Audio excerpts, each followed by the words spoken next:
Il s'agit en fait d'un appareil qui ressemble à un outil bien connu, la tarière. Bref, rien à voir avec un appareil qui serait devenu familier suite à un cours spécialisé dans une école d'agriculture. En savoir plus sur l'approvisionnement en éléments fertilisants de son propre sol n'est pas seulement judicieux du point de vue écologique, c'est aussi devenu une nécessité qui a un impact direct sur le revenu de l'agriculteur depuis les dernières augmentations de prix des engrais minéraux. Rien d'étonnant donc à ce que bon nombre d'agriculteurs souhaitent disposer d'une méthode plus simple. C'est là qu'intervient le spécialiste en nutrition des plantes de l'Andorre, Urs Odell. Aujourd'hui, un échantillon de terre doit être prélevé chez Bernard Luthi à Kirchberg. Mais cette fois-ci, le prélèvement de terre se fait avec un appareil spécial. La tarière est désormais prête pour prélever des échantillons de terre. Les pieds sont verrouillés.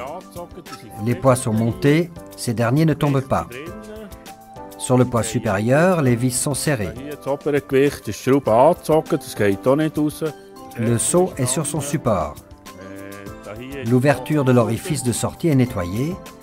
Les tuyaux hydrauliques sont accouplés. Les poids revêtent une fonction centrale. Nous avons besoin des poids pour creuser. C'est ce qu'on voit ici. J'appuie la tarière vers le bas grâce au propre poids de l'appareil.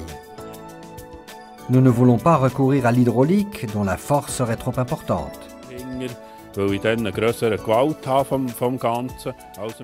Le propre poids de l'appareil suffit. Les poids additionnels pèsent 150 kg. La tarière n'est pas fixée de manière rigide mais simplement suspendue en position flottante de manière à pouvoir éviter les éventuelles pierres. L'appareil fonctionne ainsi de manière optimale. Voilà, il s'agit ensuite d'aller sur le terrain. La tarière traverse sans problème le sol gelé. Attention toutefois, il est important que la terre qui se trouve en dessous ne soit pas trop humide. Je dois veiller à ce que la tarière travaille jusqu'à une profondeur de 25 cm. Lorsque le sol est sec, je dois déplacer l'appareil légèrement en avant et en arrière pour qu'il pénètre bien dans le sol. Pour le reste, je n'ai pas besoin de veiller à quelque chose en particulier.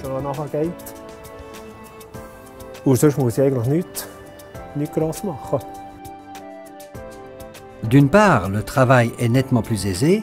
D'autre part, l'exactitude des résultats de laboratoire joue un rôle précis pour Bernard Luthi. Le principal avantage réside dans le fait que la prise d'échantillon est plus précise. Il s'agit d'un élément important pour moi. Je ne veux pas apporter des fertilisants qui existent déjà dans le sol. C'est la raison pour laquelle le conseiller technique Landor attache beaucoup d'importance à une méthode de prélèvement très précise.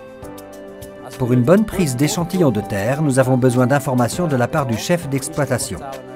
Il s'agit par exemple de savoir si la parcelle est partout identique ou s'il existe des différences entre la partie inférieure et la partie supérieure. Si oui, il est conseillé de diviser la parcelle en deux parties pour pouvoir tenir compte des différences existantes. Lors du prélèvement des échantillons de terre, il est important de parcourir le champ en diagonale. Il convient d'effectuer 20 à 30 prélèvements et de les mélanger ensuite de façon approfondie. Il est ainsi possible d'obtenir une bonne moyenne pour l'ensemble de la parcelle. Cela demande bien sûr un certain travail. Toutefois, avec la nouvelle prestation proposée par Landor, le prélèvement d'échantillons se fait à partir de la cabine du tracteur et est presque devenu un plaisir.